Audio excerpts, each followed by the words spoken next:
The wind did not just blow. It screamed. It tore across the jagged obsidian plains of Xylos Prime, carrying shards of ice sharp enough to flay skin from bone.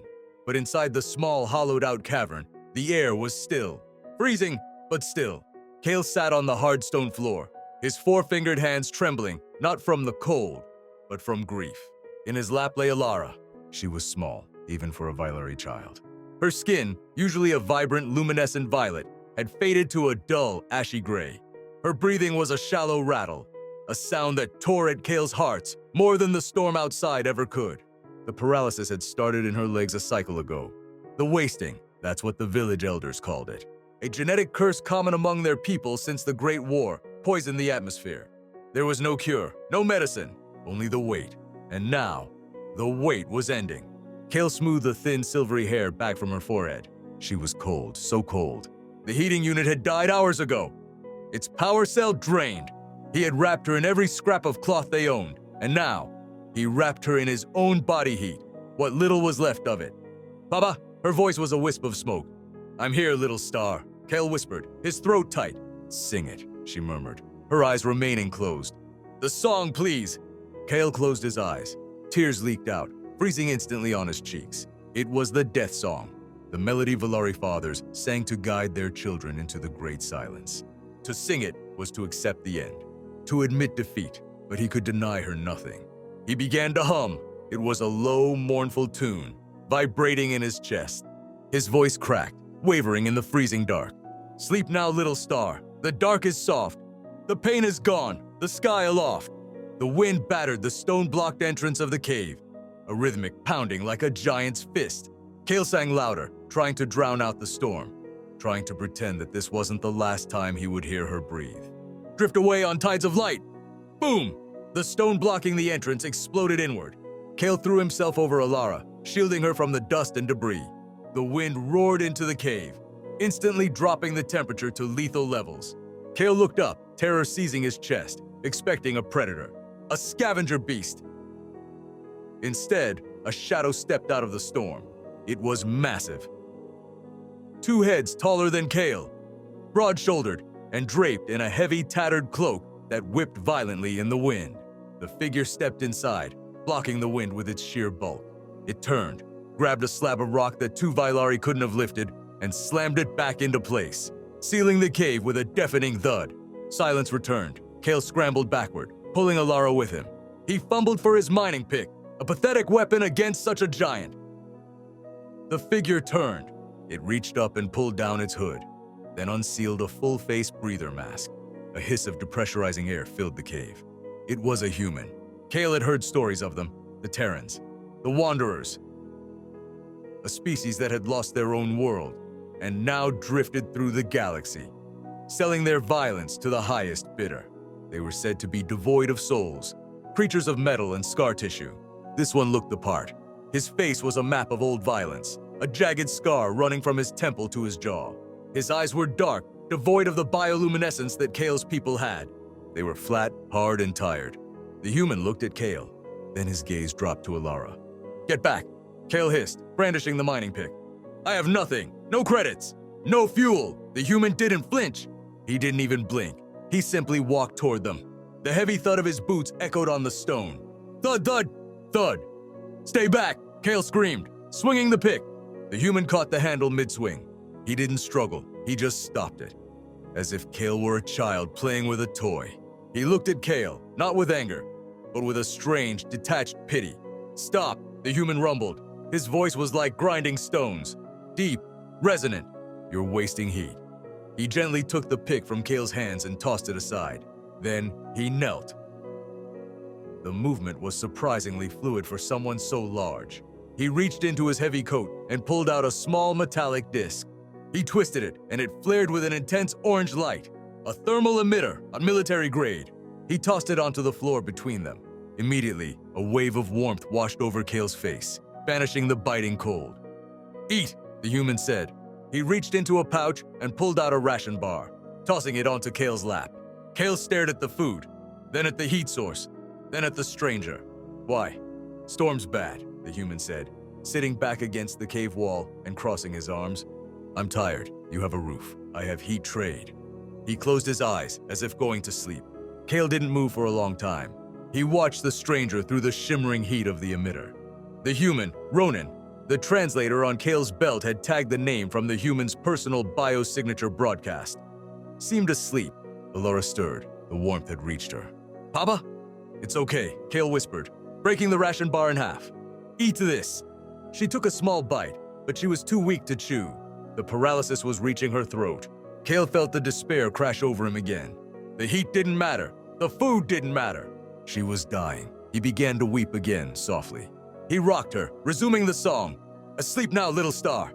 "Stop that noise." Kael froze. Ronin had opened one eye. It is the song for the passing." Kael stammered. "She is. The wasting has her. Her legs are gone. Her lungs are failing. I am singing her to the silence." Ronin stared at him. Then he sat up, the heavy movement of his armor making the leather creak. He leaned forward, his eyes narrowing as he looked at Elara. "She's breathing," Ronin said. "Barely." Kael choked out. "There is no cure. The nerves, they disconnect. It is the end." Ronin snorted. It was a harsh, ugly sound. The end is when the heart stops, not before. He stood up and moved closer. Kael flinched, curling around his daughter, but Ronin ignored him. He reached out a hand. It was encased in a fingerless glove, scarred and calloused. He touched Elara's neck. "Fever, muscle atrophy, neural degradation," Ronin muttered, listing the symptoms like a mechanic diagnosing a broken engine. He looked at Kael. "You gave up." "I did not give up!" Kael snapped, a flash of anger cutting through his grief. "I have seen the healers. I have prayed to the ancestors. It is impossible to fix." "Impossible," Ronin repeated. He tasted the word, spat it out like it was poison. "I hate that word." Ronin reached into his pack again. This time, he pulled out a chaotic mess of tools. Wires, glowing crystals, a small holographic scanner, and a terrifyingly large syringe. "What are you doing?" Kael asked, panic rising.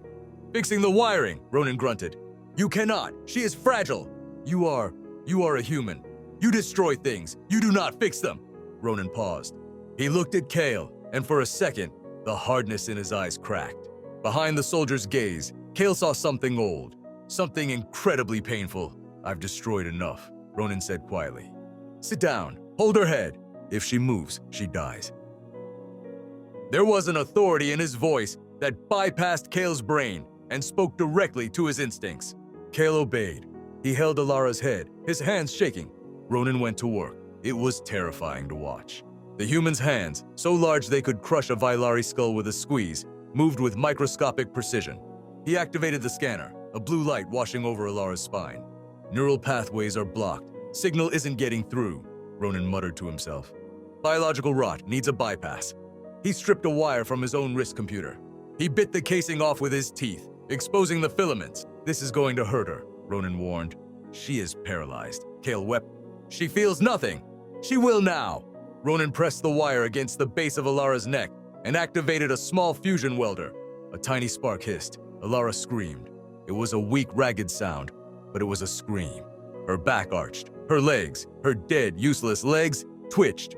"She feels it." Kael cried, half in horror, half in shock. "Stop!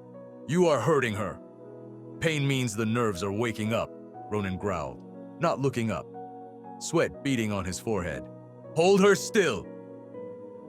For an hour, the cave was filled with the smell of ozone and the soft whimpering of the child. Kael watched, terrified and mesmerized, as this stranger, this monster from the stars, performed surgery in a dirty cave with tools meant for repairing tanks. Ronin worked with a stubbornness Kael had never seen. When a connection failed, he cursed and tried a different angle. When his tool overheated, he cooled it in the snow near the entrance and went back to work. He refused to stop. He refused to accept the impossible. Finally, Ronin sat back. He wiped the sweat-grease mixture from his face. He looked exhausted. "Done," he breathed.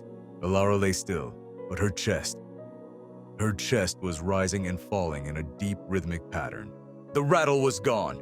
"Elara," Kael whispered. Her eyes fluttered open. The gray dullness was receding, replaced by a faint violet glow. She looked at Kael, then at Ronin. "Papa," she said. Her voice was stronger. "My feet, they burn." Kael looked down. Her toes were curling. He let out a sob that was more a convulsion than a sound. He grabbed her feet, kissing them. feeling the warmth returning to the limbs. He looked up at Ronin, his eyes wide with a reverence usually reserved for gods. You brought her back from the silence." Ronin was packing his tools away, his face blank again. "Just jumped the circuit. She needs real meds, but the signal is flowing." "Why?" Kael asked again, tears streaming down his face. "Why help us?" Ronin paused. He looked at the girl, then at the storm outside. He touched the scar on his face. "I had a daughter," Ronin said. His voice was so low Kael almost didn't hear it. "I wasn't there to fix it." He stood up, towering over them again. "Get some sleep. Storm's breaking soon." But the storm wasn't the only thing out there. Kael woke to the sound of Ronin checking his weapon. It was a massive kinetic rifle, scarred and pitted, much like its owner. The thermal emitter was fading. "What is it?" Kael whispered, clutching Elara. She was sleeping peacefully, her color almost fully returned. "Company," Ronin said. He moved to the cave entrance, peering through a crack in the rocks. "Scavengers on mech hybrid pack. They tracked the heat signature." Kael's blood turned to ice. The mech hybrids. Cyborg monstrosities that roam Xylos, hunting for tech, for flesh, for anything they could sell or eat. "We are dead," Kael whispered, the old despair returning instantly. "There are usually 6 or 7 in a pack." "We have to hide!" "Nowhere to hide," Ronin said calmly. He racked the slide of his rifle. "Cha-chunk, and I'm done running." He turned to Kael. He reached into his belt and pulled out a heavy, blocky pistol. He held it out. "Know how to use this?" Kael stared at the weapon. I am a miner. I break rocks. Aim. Squeeze.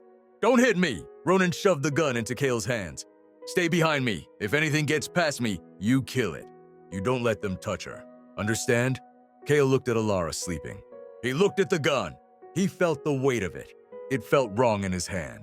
But then he remembered Elara's toes curling. He remembered the impossible happening. "I understand," Kael said. Ronin nodded. A grim, terrifying smile touched his lips. "Good, let's make some noise." Ronin kicked the boulder away from the entrance.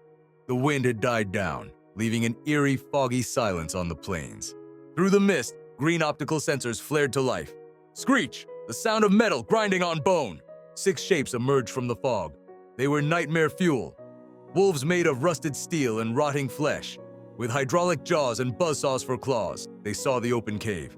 They shrieked, a digital hunting cry. Ronin stepped out to meet them. He didn't seek cover. He walked into the open, planting his feet wide. He raised his rifle. "Come and get it, you rust buckets!" He roared. The first mech wolf lunged, covering 20 meters in a second. Ronin fired. The sound was a thunderclap. The wolf's head evaporated in a mist of oil and brain matter. Its body skidded to a halt at Ronin's feet. The other 5 attacked at once. What followed was not a fight. It was a dissection. Ronin moved with a speed that belied his size. He swung the rifle like a club, shattering the spine of the second wolf. He drew a combat knife, a slab of sharpened ultra steel, and gutted the third midair. But they were fast. One of them circled wide, flanking Ronin. It lunged for the cave entrance. For Elara, Kael saw it coming. The red eyes, the spinning blades. His instinct screamed at him to curl up and die, to accept the end. "Impossible," his mind whispered. Kael raised the heavy pistol. His 4 fingers wrapped awkwardly around the grip. He didn't aim. He just pointed at the nightmare rushing toward his child. He squeezed. The recoil nearly broke his wrist. The shot went wide, hitting the wolf's shoulder, spinning it around. It screeched and turned its attention to Kael. It prepared to pounce, but before it could leap, a massive hand grabbed it by the neck cabling. Ronin was there. He had taken a slash across his back to get there, his coat torn, blood seeping out, but he didn't seem to care. He lifted the mechanical beast one-handed, roaring with exertion, and slammed it into the rock face. Once, twice. The machine sparked and went limp.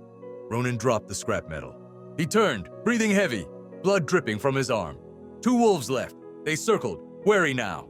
They processed the threat levels. "Get inside," Ronin growled to Kael, not taking his eyes off the pack. "You are hurt," Kael said, standing his ground, the pistol shaking in his hand. "'Tis but a scratch," Ronin muttered, a strange phrase Kael didn't understand. "Go!" Suddenly, a high-pitched hum filled the air. Kael looked back. Elara was sitting up. She was holding the thermal emitter Ronin had left. She had pried the casing open, her small fingers working the core. "Papa, cover your eyes!" she yelled. Kael didn't question her. He squeezed his eyes shut. Elara threw the modified emitter into a puddle of melted snow near the wolves. Flash! A blinding burst of thermal energy exploded outward. It wasn't enough to kill, but the sudden overload blinded the wolves' optical sensors. They shrieked, flailing blindly. Clever girl, Ronin laughed. It was a genuine laugh this time. He moved in, 2 shots, 2 thuds. Silence returned to the plains. Ronin stood amidst the wreckage of 6 killing machines. He checked his rifle, then checked his arm. He winced, rolling his shoulder. He turned and looked at Kael and Elara. The girl was leaning against the cave wall, exhausted but grinning. Kael was still holding the pistol. Smoke drifting from the barrel. Ronin walked over. He gently took the pistol from Kael's hand. Not bad for a rock breaker, Ronin said. Kael looked at the dead monsters, then at his daughter alive and smiling. He fell to his knees, not in grief this time, but in relief. You saved us, Kael wept. You fought demons for us. Ronin knelt beside him. He pulled a medical patch from his belt and slapped it onto his own bleeding arm with a grunt. We fought them, Ronin corrected. He looked at Elara. And the kid fights dirty. I like that. The sun began to crest over the obsidian mountains, bathing the plains in a harsh, beautiful crimson light.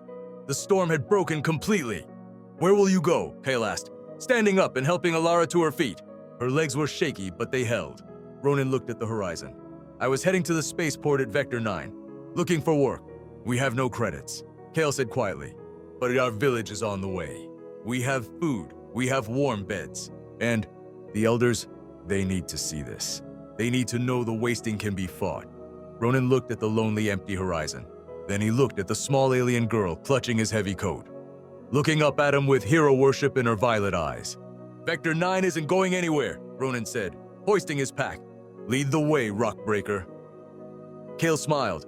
It was the first time he had smiled in a cycle. My name is Kael, and this is Elara. Ronin nodded. Ronin, just Ronin? Elara asked. For now, he said. They began to walk across the snow-dusted plain. Ronin, Elara asked after a few minutes. Yeah, kid, can you teach me how to fix things? Like you fixed me? Ronin chuckled, a sound like gravel tumbling down a hill. Sure, kid, but first, let's teach you how not to blow us all up with thermal grenades.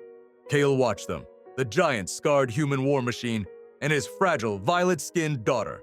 It was an impossible image. He remembered the song he had been singing, the death song. He realized he had forgotten the words. Instead, a new melody began to form in his mind, a faster rhythm, a song of steel, sparks, and stubbornness, a song of a storm that brought not death, but a Ronin. He began to hum. What's that? Ronin asked, glancing back. A new song, Kael said, stepping faster to keep up with the human's long strides. A song for the living. Ronin grunted, but Kael saw the corner of his mouth twitch upward. Better tune than the last one, Ronin muttered. Keep it up. And together, they walked into the sunrise, leaving the darkness behind.